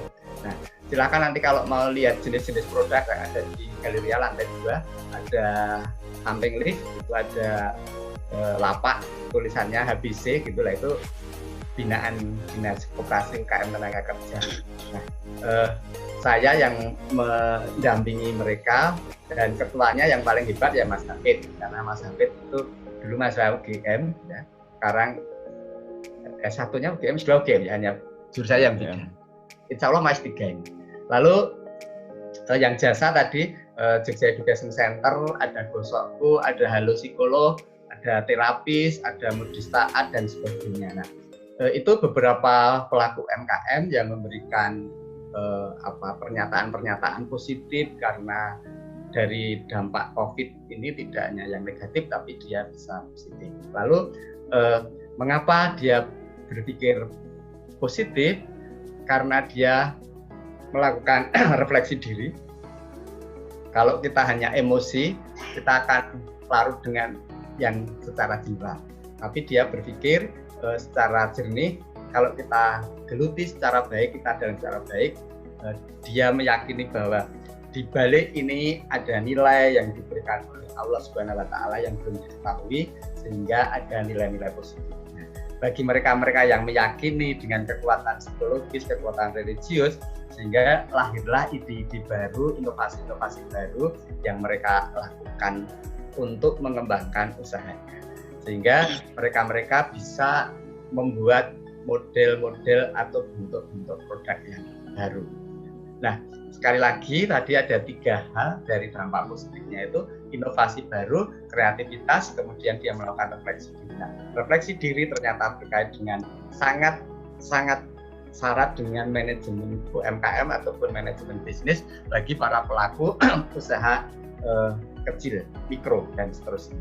Nah, sehingga dari refleksi tadi sudah saya sampaikan menjadi penghematan, menjadi efektivitas baik SDM-nya, alatnya, sampai pada bahan bakunya, termasuk sampai pada pemasarannya. Nah, saya temukan baru Bapak Ibu semuanya di sini adalah ketika COVID, salah satu inovasi baru adalah dia melakukan penjualan terintegrasi. Penjualan terintegrasi itu yang dilakukan oleh pelaku UMKM ini adalah dia membentuk kelompok kecil. Kelompok kecil hanya ber5, tetapi usaha itu ada hubungannya semua. Misalnya Pak Danang usahanya angkringan, Pak Narto usahanya travel, Pak Samsul usaha yang lain. Nah, dia masing-masing membuat satu web yang sama jadi satu. Tapi masing-masing ketika promo dia hanya menonjolkan miliknya masing-masing. Tetapi di bawahnya itu ada kelompok mereka. Sehingga ketika dia laku satu, berarti yang lainnya itu akan ikut berdampak. Nah, itu saya baru menemukan dari mereka, itu namanya pemasaran terintegrasi. Jadi tetap masing-masing dengan kuat egonya, ego bukan ego negatif tapi ego positif, artinya ketika saya punya produk, saya dekorasi gitu, nah yang saya besarkan di promo saya dekorasi, tapi kalau dekor saya laku, catering saya harus ambil yang sudah di bawah saya ini, lalu nanti yang MC ngambil Pak Akhir Laksono itu sudah ada di bawah saya ini. Jadi mereka terintegrasinya bisnis yang ada hubungannya antara bisnis satu dengan bisnis yang lain. Ini dilakukan oleh mereka. Sebenarnya dia sudah berpikir kreatif seperti itu sebelum COVID, tapi masa COVID ini ternyata lebih dikuatkan. Ini salah satu, nggak tahu mungkin kalau Pak Danang banyak mempelajari marketing, apakah marketing yang terintegrasi dari beda-beda owner itu sudah ada dalam teori. Saya tidak mempelajari marketing, tapi seandainya itu sudah, nanti saya tinggal dikuatkan. Tapi bagi saya itu adalah hal yang baru, karena dia dari berangkat yang kecil-kecil terus bergabung menjadi kuat, tetapi dalam menonjolkan saat proses promosi itu egonya masing-masing. Tapi ada perjanjian di balik itu bahwa kalau laku ya ini sudah dengan link kelompoknya, kelompok kecil-kecil. Itu salah satu hal yang ada di dalam kegiatan UMKM. Begitu Mas Samsul, mungkin kalau ada yang mau terima kasih masukan, atau ada teman-teman yang melakukan penelitian selevel sejenis bisa menambahkan. Pak Sunarta nih ya. Sebelum Pak Sunarta, ini nanti dulu. Jadi bagus Pak Ki tadi terkait dengan market integrasi. Nah itu dalam bisnis, mungkin yang sekarang umurnya sudah 40 ke atas, mungkin tidak begitu familiar dengan yang namanya marketplace, itu bisa bergabung dalam satu akun ya Pak Ki ya, satu akun. Kemudian nanti tinggal teknis bagaimana proses pembayaran. Ya. Itu bisa salah satu, itu bagus Pak Ki. Jadi hal yang baru untuk mempercepat kenaikan omset saat COVID ini. Yang belum bisa memahami marketplace, dia tinggal store produk atau foto produk yang jualan yang sudah familiar atau sudah expert di bidang itu luar biasa. Nah, ini saya tambahkan, yang dilakukan oleh HBC justru seperti itu sekarang. Yang tidak bisa menjual lewat online, nggak usah mikir menjual lewat online, nggak Anda pusing. Tapi barang Anda cukup diserahkan kepada teman yang bisa menjual. Tadi yang punya barangnya cukup produksi lagi. Nah, itu salah satu dari marketing terintegrasinya, salah satu contohnya itu dilakukan oleh HBC, sehingga itu juga hasilnya cukup prospek bagus. Yang kedua, dampak dari marketing terintegrasi ini, mohon maaf Bapak Ibu, ini saya cerita jujur saja, bukan buka rahasia yang tidak baik. Pengalaman Mas Samsul mungkin juga terjadi. Membina UMKM yang usianya di atas 40 tahun, egoisnya melebihi dari yang anak muda. Dia itu kalau sudah emosi gitu bisa, maaf ya, bisa padu bahasa Jawanya. Bahkan berani kok di mall itu keplak-keplakan gitu ya. Ini contoh. Dengan adanya bisnis terintegrasi ini ternyata bisa meredakan emosi-emosi mereka. Ini salah satu dampak di luar itu. Oke. Iya, itu pengalaman luar biasa Pak. Waktu membina UKM yang umur 30 ke atas Mbak Ki ya. Oke, silakan. Ini juga bisa Bapak Ibu tadi terkait dengan UMKM lah. Mungkin di kelas kita ini ada di bidang akademisi, kita bisa jadi satu market. Mungkin ada pelaku integrasi. saya yang ikut Mas Samsul atau mahasiswa yang ikut yang mahasiswa S1 masuk jangan S2 S3 dulu tanya. Oh iya, silakan. Ada yang ingin disampaikan gitu. Monggo silakan. Pak Nartan nomor 2 ini Pak Narta. Kita lihat dulu nih ada yang bertanya atau belum ini. Ibu Ida Ayu yang baru masuk, mungkin ada pertanyaan Ibu Ayu. Ya, terima kasih. Assalamualaikum warahmatullahi wabarakatuh. Waalaikumsalam warahmatullahi wabarakatuh. Ini jadi selama COVID ini produk saya nggak hanya menurun drastis, jadi anjlok. Waduh, wah ini iya, anjlok drastis. Jadi saya harus bagaimana? Tadinya saya kan craft dari kerajinan ini, craft utama untuk aksesoris, kalung, gelang itu dari batu segala macam. Jadi produk saya tuh limited edition, hanya satu aja. Itu pun dengan saya harus mendesain dulu sebelumnya. Itu tadinya waktu di pasaran saya memang kebanyakan menengah ke atas. Itu pertama-tamanya nyaman. Dengan adanya COVID ini langsung drastis. Drone, ya? Jadi ya nggak cuma drone, jadi saya istilahnya jatuh nggak karuan. Sampai saya shock akhirnya. Tuh lah kok kayak gini. Tapi dengan kalau itu besok ikut pelatihan psikologi kewirausahaan gitu ya. Iya, Ibu. Berarti Ibu Ida ini tepat sekali Bu masuk di kelas ini Bu ya. Karena ada dokternya Pak Gi, nanti ada kelas lagi psikologi juga ada Pak. Udah cukup Ibu Ayu pertanyaannya? Ini sebentar. Dari itu saya bersyukur juga ada teman-teman saya kan lain, dari ada yang craft, ada yang kuliner. Jadi ini itu kebetulan anak saya juga megangnya kuliner. Saya sempat lirik juga karena untuk kerjasama dengan anak, kerjasama dari desain dan bla bla bla macam-macam itu. Tapi saya tetap di art karena saya kan fokusnya di art. Itu terus saya aksesoris saya matchkan dengan produk EcoPrint itu. Iya, jadi di situ ada saya kalung, saya inikan dengan EcoPrint dengan ini edisi Lebaran ya, dengan stoples itu di situ EcoPrint dengan kalungnya di situ. Begitu dengan pembuatan cake. Jadi cooker ada di situ. Jadi matnya jadi satu. Dengan adanya COVID ini juga saya bersyukur ya. Karena jadi kreativitas jadi satu. Jadi dengan muncul semua, muncul macam-macam. Jadi saya list dulu. Ada stoples dibuat EcoPrint di situ, terus ada cookernya, ada kalungnya dari batu, jadi satu semua, jadi dikemas yang menjadi satu itu. Jadi saya bersyukur juga, dan dengan ada seminar ini yang saya cari-cari selama ini muncul, ya saya bersyukur. Ini saya cari semuanya. Saya begitu ada seminar ini saya langsung catat ini semuanya. Saya butuh untuk psikologis. Jadi psikologis kan macam-macam ya, luas sekali ya. Manajemen ya segalanya. Makanya terjun ke psikologis ini luar biasa. Ini next untuk future itu pasti diperlukan untuk sisi psikolog. Ya kan Pak Mas? Betul. Dan saya makanya bersyukur sekali dengan ada ini. Psikologis itu utama yang dibutuhkan dalam segala hal. Apa saja itu memang, benar ini. Makanya saya dari kemarin ikut seminar tentang psikologis, apa aja saya ikuti semua. Ini saya bersyukur semuanya saya ikuti. Iya, jadi saya belajar lagi seperti kuliah ya. Ini kan kalau menurut saya kelihatan wajahnya Bu Kris Mas Samsul. Enggak usah gini aja. Saya hanya dengar suaranya. Iya, nggak masalah Pak. Jadi ini 11-12 dengan kuliah menurut saya. Kalau kuliah kan ini ya resmi, kalau ini kayak UT. Jadi saya memang mencari yang seperti ini. Atau nuwun sebelumnya. Oh iya, terima kasih Ibu Ayu ya, Ida Ayu ya. Begini Pak. Ida Ayu. Iya, Ida Ayu hanya satu. Ida Ayu, siap. Yes. Jadi tadi Pak Gi ada strategi teman-teman dari low cost kemudian dinaikkan untuk segmen yang lebih besar di masa COVID tadi yang dijelaskan tadi.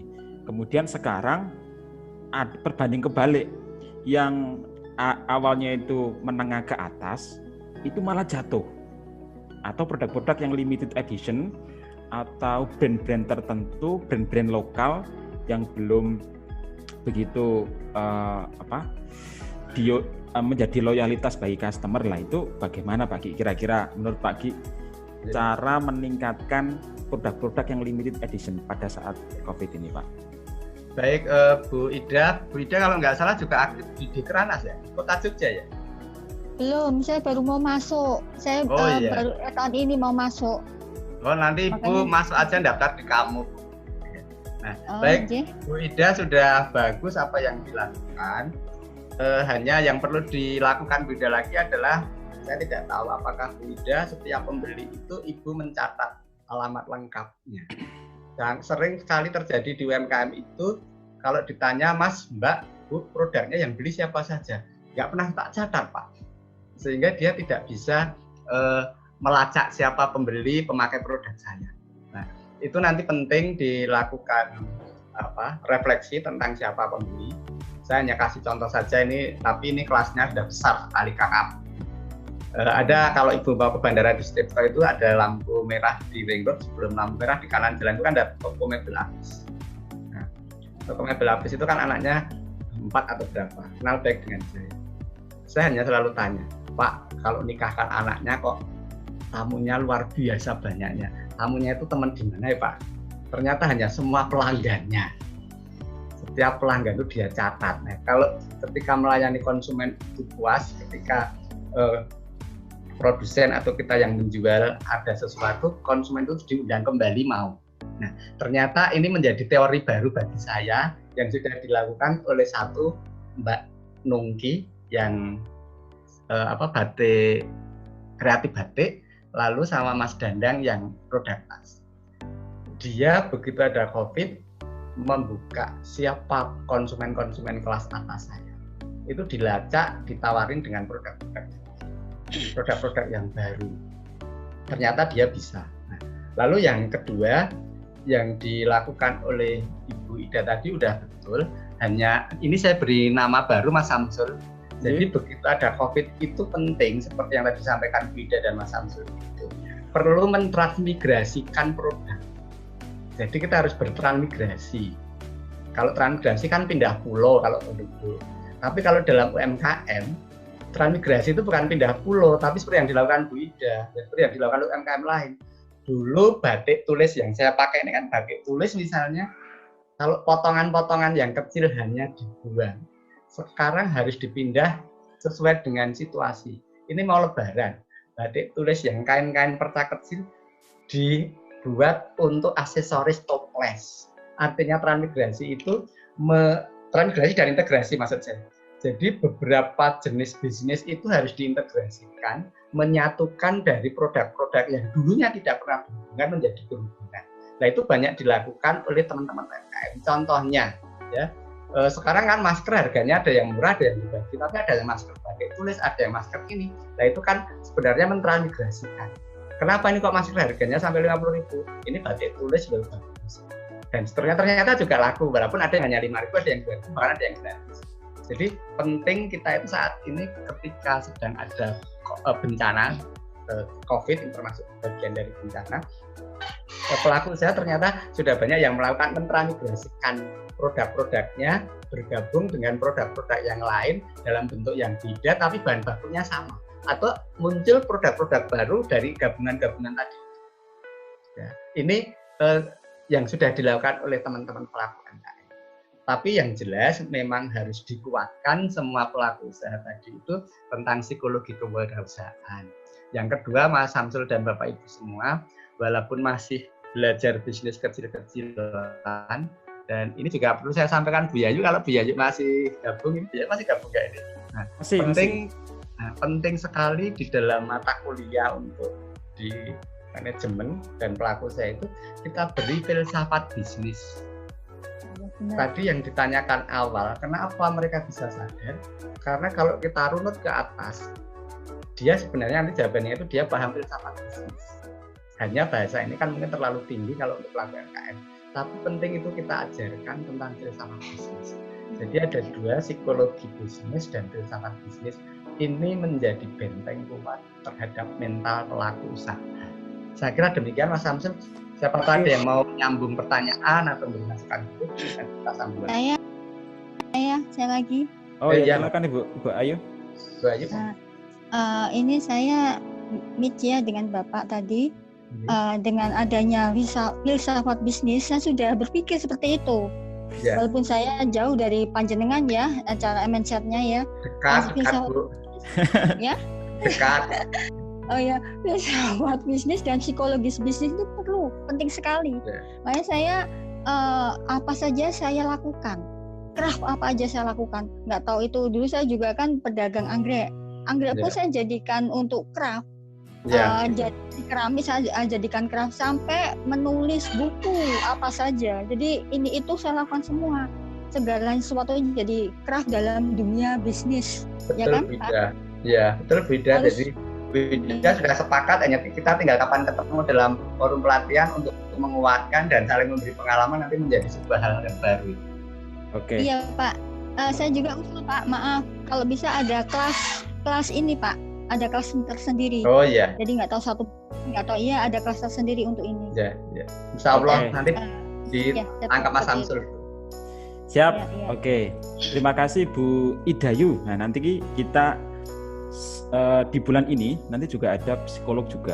Nah nanti bisa dipantau di save di WA untuk komunikasi pelatihan ini. Nanti history bisa dilihat Ibu Ayu. Kemudian ada lagi Pak Ki yang perlu disampaikan Pak Ki.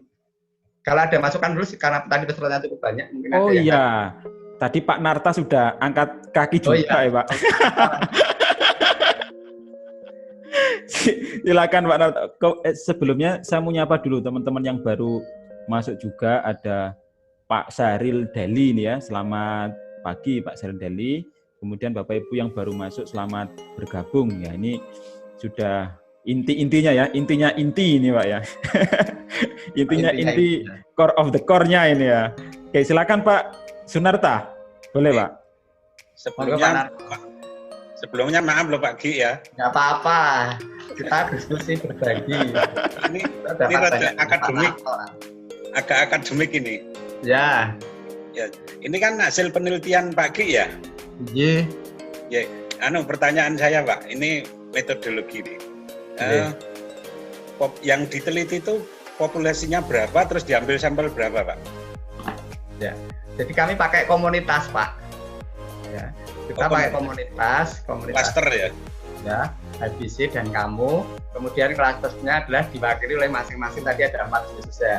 Yang dari handicraft saya ambil sekian persen, yang dari kuliner, yang dari jasa dan sebagainya, dengan 2 klasternya tadi, yang kamu dan yang HBC kamu itu yang 18 tahun sampai 30 tahun, kalau yang kamu yang 30 tahun ke atas. Nah, lalu saya memberi pertanyaan lewat grup mereka, siapa yang mau menjawab. Di grup itu ada sekian jumlahnya. Dari misalnya HBC ada 120 yang aktif. Gitu. Ternyata yang memberi jawaban ada 60. Tapi jawaban itu kan sama-sama saya kumpulkan. Lalu yang kamu juga seperti itu. Kalau secara akademis, Bapak tadi menanyakan, ini kaitannya dengan metodologi. Monggo Pak Narto tak kasih PR itu dibuat metodologi apa, nanti tinggal dibantu pada teman-teman. Ya. Nanti kalau tidak pas dikonsultasi dengan Prof. itu. Ya. Oke Pak. Oke, terus lanjutan ini. Tadi kan klaster ya, komunitas berbasis komunitas. Kalau sebuah penelitian itu kan biasanya ada limitasi, ada keterbatasan. Dalam situasi seperti ini, kira-kira keterbatasan apa di dalam hasil penelitian ini sehingga agak mengganggu kesimpulan Pak G. Ya. Ketika membuat kesimpulan itu, wah ini sebenarnya kurang ini gitu misalnya. Limitasinya ada dua keterbatasan. Satu, mungkin jenis informannya perlu diperluas. Oke, siap. Yang kedua, perlu dilakukan cek lapangan sejauh mana tingkat keberhasilan positif itu. Nah, saya belum sempat banyak mendatangi yang tadi menyatakan positif itu sejauh mana gitu.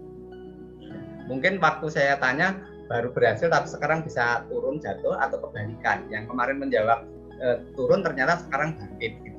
Itu di WA grup ya 1-2 muncul, tapi itu belum saya lakukan secara detail. Sehingga kalau akan dilakukan lanjutan penelitian ada 2 hal Pak. Diperluas informannya atau pelaku usaha. Tadi kan saya batasi di 2 komunitas, mungkin komunitas yang lain misalnya di Kerangas, skopnya juga wilayahnya diperluas. Lalu tadi adalah kalau yang menyatakan positif atau ada peningkatan perlu dicek setinggi berapa derajat atau berapa persen kenaikannya, itu yang belum dilakukan. PR-nya Pak Narto nanti bisa untuk jadi bahan disertasi. Ya. Mas Samsul ada 2 saran Mas, boleh ya Mas Arun? Boleh, silakan ya. Pak Narta. Saran saya Pak Ki, tadi kan ada sedikit disinggung di tengah COVID ini ternyata sikap pelaku usaha itu selain gigih, kreatif, inovatif, tapi ada aspek religius. Nah, menurut saya bagus untuk dikembangkan ke depan. Bagaimana di dalam menghadapi situasi seperti ini, bisnis yang sukses itu melibatkan tingkat religiositas pelaku usaha, sehingga itu menjadi variabel baru, sehingga akan menjadi sebuah hasil penelitian yang menurut saya akan berbeda dari penelitian-penelitian sebelumnya. Kalau dalam istilah kita kan novelty gitu ya. Itu yang pertama. Yang kedua, saya yakin tragedi COVID ini hampir sama, bahkan mungkin lebih besar tingkat konsentrasi publik dan pemerintah itu di dalam mengalokasikan negara, di dalam mengantisipasi dan menanggulanginya dibandingkan dengan bencana tsunami Aceh, gempa Bantul dan lain-lain. Nah, 2 peristiwa bencana alam maupun krisis itu menurut saya menggiring atau mendorong akademisi kemudian peneliti untuk melakukan berbagai jenis penelitian dan pengabdian. Menurut saya Pak, ini ke depan tahun 2021 ini sangat potensial sekali untuk kita kembangkan menjadi sebuah topik-topik penelitian yang itu akan mendorong untuk kita, Pak Danang, Mas Samsul, kita dan teman-teman kelompok anggota alumni dan calon dokter ini menurut saya potensial untuk dilakukan penelitian yang akan datang.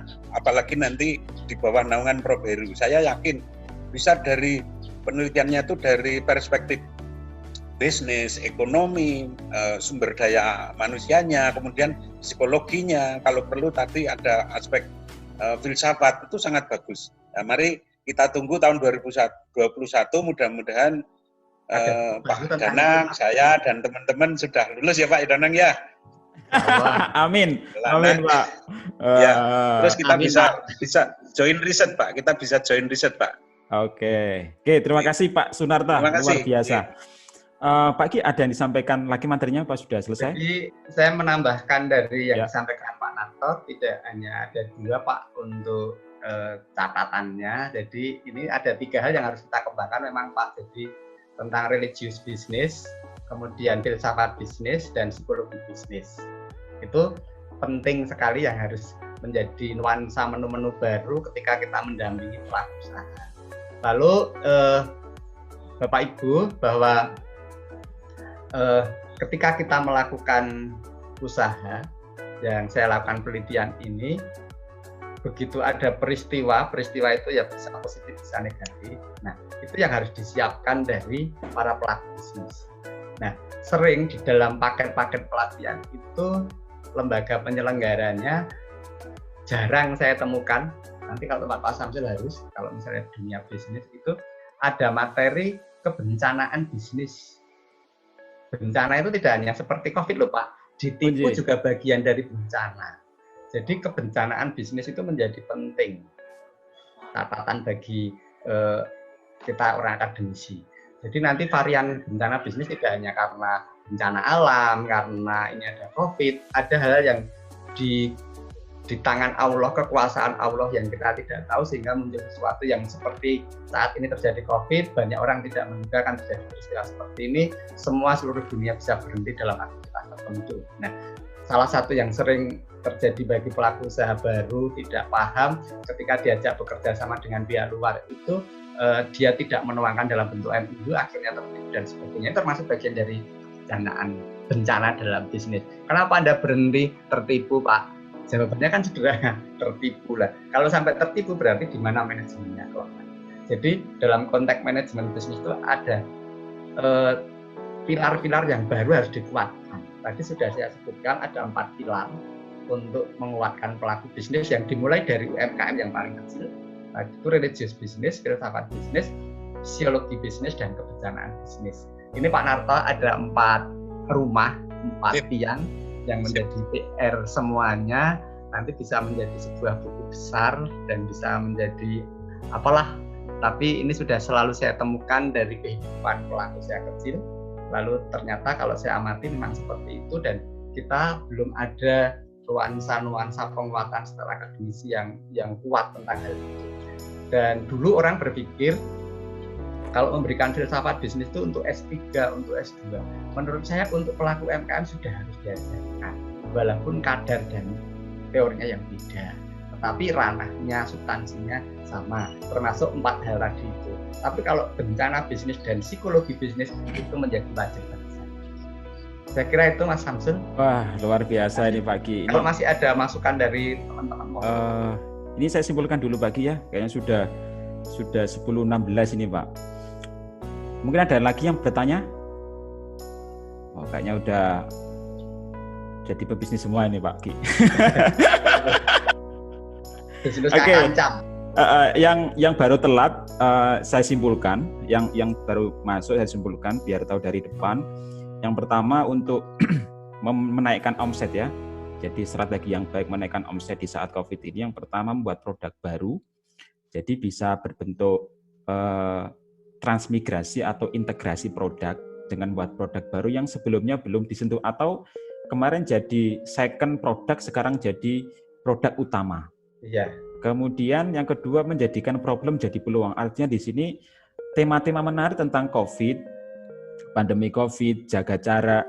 Kalau kita melihat Gubernur Jawa Tengah itu Pak siapa Pak? Ganjar. Nah, Pak Ganjar itu kan mempromosikan dengan kaos berbentuk kaos. Baik itu kata-kata yang menarik, contoh cedak, keplak, nah kan. Jadi orang kan terngiang-ngiang dari produk-produk itu. Kita menjadikan suatu banyak anak-anak muda bisnis itu, Mas. Ya, jadi itu bisa contohnya seperti itu. Jadi menjadikan problem jadi peluang kayak Mas. Jadi Mas yang Smart Batik itu membuat ikon-ikon Covid jadi sebuah batik. Itu identik sekali bagus. Kemudian mengelola produk yang gagal, mungkin kemarin ada perca-perca yang nggak kepake bisa diolah.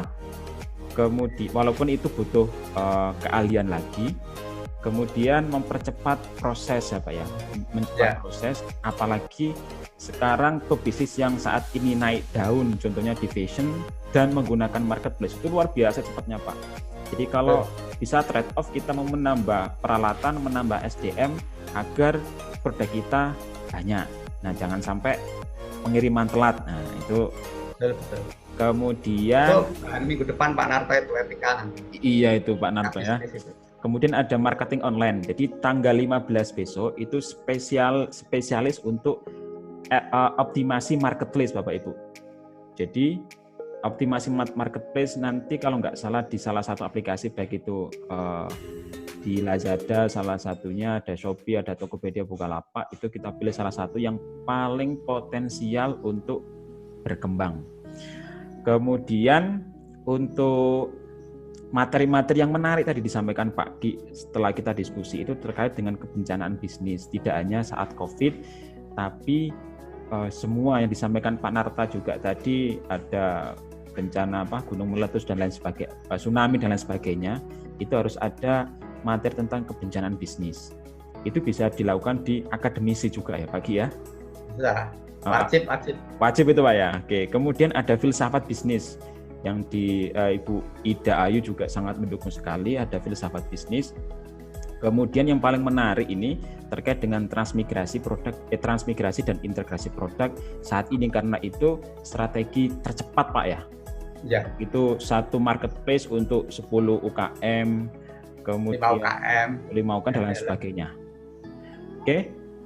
Itu kesimpulan dari diskusi kita kali ini. Kemudian terkait dengan akademisi ada join ya, join penelitian, ada Pak Narta, Pak Gi, Pak Danang, dan Bapak Ibu Bu Yayu ya, ada Mas Ferry juga, itu bisa berintegrasi untuk melakukan penelitian di bidang UKM bisnis ini Pak ya, luar biasa.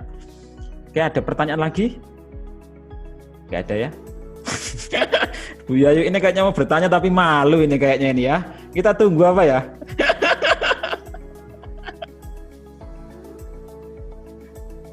Gimana Bu Yayu? Ada Bu Yayu? Nanti aja Pak. Komentar boleh, tidak pertanyaan. Tidak harus pertanyaan Bu, monggo. Iya, ini kayak Pak Akhir ini wah, ini kayaknya nyaman banget ini ya. Termenung, senyum-senyum itu Pak Akhir ya. Kalau saya gini Pak. Oh iya, monggo. UMKM yang khususnya di bidang travel. Kan kasihan itu ya. Dari penginapan, dari transport lokal, transport PP, kemudian restoran, jasa guide, itu kan hampir semua ini sekarang off. Bahkan dirumahkan, ada yang bahkan langsung di PHK. Nah, bagaimana pengusaha jasa seperti ini dialihkan ke arah mana? Kalau catering yang menjadi mitra dari perusahaan gedung pertemuan seperti mitra catering gedung wanita misalnya lah ya, yang kita katakan di Selang-Selo itu mereka beralih berjualan masakan untuk menu buka puasa. Ya, jadi satu itu pada buka contoh catering lain-lain lah itu buka dan lapis manis itu tidak mem-PHK para karyanya. Tapi yang penginapan ini nangis semua Pak. Ya, operasionalnya tinggi, baik listrik, baik tenaga kerja. Nah, ini kalau nggak dibersihkan, nggak dirupeni dengan karyawan yang outsourcing dengan cleaning service kan ya malah rusak. Ini alihkan kemana Pak Ki? Ini PR-nya Bu Yayu untuk saya. Baik. Saya juga Bu Yayu, Bapak Ibu semua. Saya hanya juga dari belajar pengalaman Bu. Ternyata yang saya teliti juga ada salah satu, dia kan jasa pariwisata. Ya. Jasa pariwisata termasuk berhenti semua seperti yang disampaikan Bu Yayu. Tapi apa yang dia lakukan, ternyata kalau saya pikir-pikir yang dilakukan itu seperti teori membangun hotel. Artinya apa? Kalau Ibu Bapak perhatikan hotel-hotel berbintang itu hari ini baru pasang fondasi, dia sudah pasang spanduk di halaman dan di mana-mana grand opening tanggal sekian dan sekian. Dia sudah memastikan dan tanggal itu pasti buka. Ternyata teman-teman yang di Biro Perjalanan Wisata itu saat ini yang dia lakukan adalah membuat video-video yang sudah dilakukan masa lalu sampai hari ini.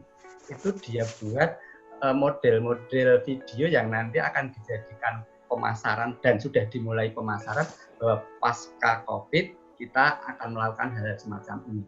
Itu dia hanya mengambil data dari bahan-bahan yang lalu, konsumen-konsumen yang lalu, dia edit, dia gabung-gabungkan. Artinya apa? Memang pada saat ini dia tidak bisa produksi menghasilkan uang, tetapi dia bisa membuat bahan marketing yang bisa menarik ke depan. Ini beberapa yang dilakukan. Maka seperti yang tadi di depan saya sampaikan, pelaku UMKM walaupun masih kecil, dia mengatakan, Pak Gi, pentingnya Pak Gi ngajari saya menyimpan uang, ternyata uang simpanan itu sekarang menjadi bahan saya produksi yang akan saya jual di pasca COVID.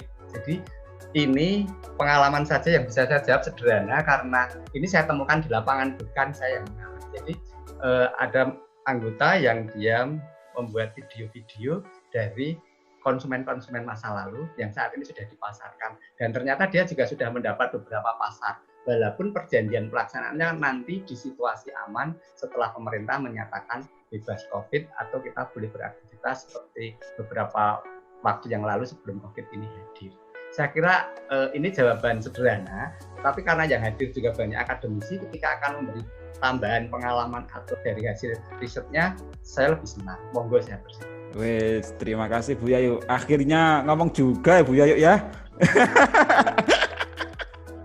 Sambil kerja Pak ini Pak. Oke, terima kasih Bu Yayu. Ada lagi Bapak Ibu? Oke, kalau nggak ada, kita cukup ya. Bapak Ibu ya, kita cukup. Tadi sudah saya sampaikan kesimpulannya terkait dengan pertanyaan Ibu Yayu, sama Ibu, kalau di lembaga pelatihan juga sama. Tetapi bisa memasarkan Mas Samsul untuk pasca COVID, sekarang harus membuat perjanjian-perjanjian dulu, sehingga nanti jangan sampai kalau Mas Samsul tidak melakukan, begitu COVID dinyatakan berhenti, nanti banyak konsumen bingung melakukan. Mulai sekarang sudah didata, yang mana yang harus dilayani dulu, prioritasnya mana, sehingga besok kita bisa mengatur waktu. Oke, terima kasih Pak Ki, luar biasa sekali. Terima kasih Pak Ki sebagai pembicara, kemudian seluruh peserta ya diskusi hari ini, ada Pak Danang, Ibu Idayu, Ibu Christine Prima, Pak Sunarta, Mas Umar, Mas Imam, Ibu Yayu, Pak Akhir, Mas Gede, Mas Izam, Mbak Kaka Ningsih, Ibu Sri, Mas Sahril, Mas Eko, Mas Taufik, Bu Yekti. Ini kok Mas Samsul seperti dosen di depan kelas. Iya ya, saya absen ini Pak. Mbak Hasna, Mbak Arum, Mas Fatah, Mbak Yuninda, Mbak Puls, Mbak Hasna itu kan mahasiswa UST ya? Oh iya ya, Mbak Aulia, terus siapa lagi nih? Mbak Mas SC Imwi, Mas Tia Budi ya, ini Galaxy J2 Pro ini belum ada namanya nih. Mbak Yausi, Mbak Ibu Sri Mulyani, Ibu Ana, dan Mas Adi Wijaya, terima kasih semuanya.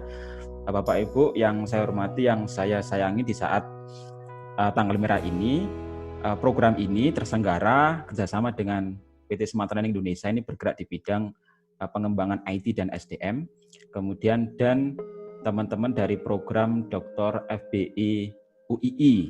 Ya, ini dan rata-rata untuk trainernya itu dari UII ya. Kemudian Bapak Ibu, saya mohon untuk pengiriman sertifikat itu biar banyak yang daftar, ada sekitar 40-an yang masuk, cuman yang masuk hari ini, yang masuk di kelas ada 31, termasuk saya. Jadi mohon untuk chat nama lengkap di menu chat ya, menu chat nama lengkap. Jadi ada nama plus gelarnya Bapak Ibu ya. Itu nanti untuk pengiriman sertifikat sekaligus, kalau bisa sekaligus email ya, nama plus gelar plus alamat email di kolom chat. Nanti kita akan mengirim 1 hari setelah kegiatan, insya Allah sudah terkirim semua lewat email. Oke Bapak Ibu, kemudian saya sampaikan juga kegiatan kita ada banyak sekali sampai di Juni, dan mungkin di sini Bapak Ibu yang ingin berdiskusi menjadi trainer bisa menghubungi WhatsApp yang Bapak Ibu waktu kemarin daftar. Untuk tanggal 9 besok ada pelatihan Zotero, itu bagaimana mensintesis penelitian secara otomatis. Kemudian tanggal 10 ada inovasi bisnis, nanti pembicara dari Direktur Bank BTN. Kemudian ada 12 ada menyikapi strategi seniman menyikapi COVID-19, ini dari seniman Jogja. Wah, ini luar biasa ini. Tanggal 13 ada cara magic bikin buku akademik, ini pembicaranya Pak Danang yang sudah menulis 114 buku akademik dan sitasi terbanyak di bidang MSDM. Kemudian tanggal 15 ada pelatihan marketplace. Kemudian tanggal 16 ada pelatihan extraordinary crime, ini pembicara dari Kementerian Keuangan. Kemudian tanggal 18 ada moral hazard. Nah, di sini sudah hadir ini Pak Sunarta, luar biasa ini. Itu nanti tanggal 18. Kemudian tanggal 21 ada bagaimana mencari artikel yang tepat dan spesifik menggunakan advanced search dan operator boolean. Ini metode yang digunakan untuk systematic review. Dan masih ada 2 lagi yang belum saya masukkan jadwalnya, itu terkait dengan psikologi yang Bu Idayu ini harus ikut nih, terkait psikologi dan manajemen engineering di bidang SDM. Oke Bapak Ibu, silakan yang masih belum mengisi di chat, silakan mengisi nama lengkap sekaligus email ya Bapak Ibu, untuk memudahkan kita langsung pengiriman sertifikat, karena yang daftar ada sekitar 60, tapi yang masuk kelas ada 30. Silakan Silakan, masih saya tunggu ya yang di chattingan. Silakan yang belum menulis chat. Silakan.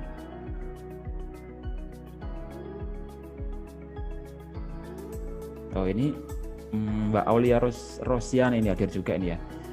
Oke, yang sudah ngisi chat ini ada Aulia Rosiana, Ibu Sri Mulyani, kemudian ada Eko, ada Pristin, ada Sri, Eka, Adi Wijaya, ada Yuninda, ada Imam, ada Zulfa, ada Nurfirda, ada Eko, ada Sri Dwi, ada Sulis Ana, ada Syahril, ada Akhirul Sono, ada Sri Eka, ada Imam Wulandari, ada Eko Yulianto, Kristanto, ada Igede, ada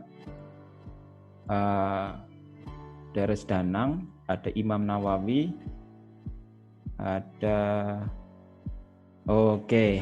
Udah cukup ya Bapak Ibu. Kalau sudah mengisi semua. Terima kasih. Kemudian saya mohon maaf Bapak Ibu jika dalam proses diskusi hari ini ada salah kata. Saya mewakili Pak Gi juga ya. Kalau ada salah kata. Saya juga mohon maaf Bapak Ibu kalau ada yang kurang pas, datanya perlu dicek lagi, nanti kita bisa lakukan bersama-sama. Oke. Saya mohon maaf, mudah-mudahan ini bermanfaat. Kita bisa lanjutkan diskusi di luar forum ini, dan selamat menjalankan ibadah puasa bagi yang menjalankan. Semoga puasa kita lancar, pahala. Amin. Amin. Assalamualaikum warahmatullahi wabarakatuh. Ya, terima kasih Pak Ki. Oke, untuk teman-teman Bapak Ibu semuanya mohon nanti dibantu share program-program kita biar nanti peserta lebih banyak lagi dan manfaatnya lebih banyak lagi, dan semoga jadi amal jariah bagi kita semua. Amin ya rabbal alamin. Kita cukupkan ya diskusi hari ini. Terima kasih. Assalamualaikum warahmatullahi wabarakatuh. Waalaikumsalam warahmatullahi wabarakatuh. Terima kasih Pak Ki dan Mas Samsul. Ya, terima kasih sama-sama.